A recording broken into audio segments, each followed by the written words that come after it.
Menara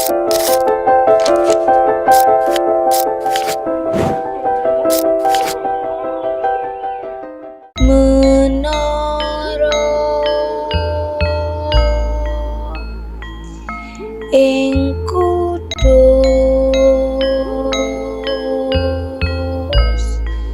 ngadeg megah luhur panggonan sembahyang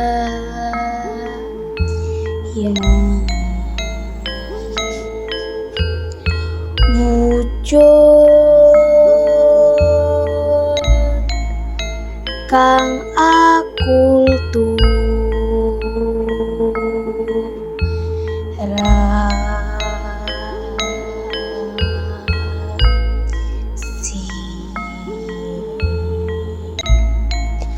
Masjid Menara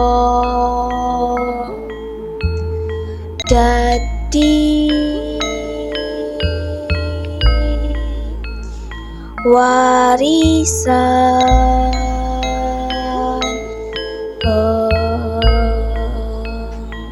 bangsa. Pasar Kliwon rame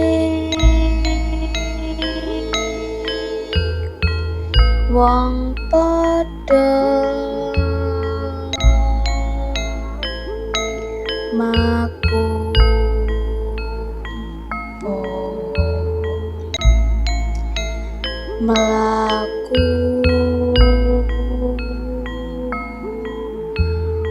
bareng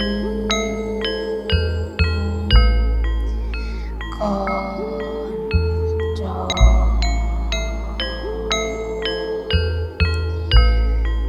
Strawung rukun dadi siji.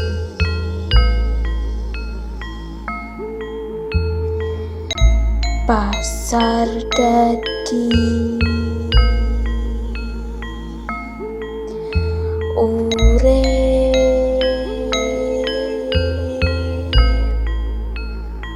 marang kebatikan.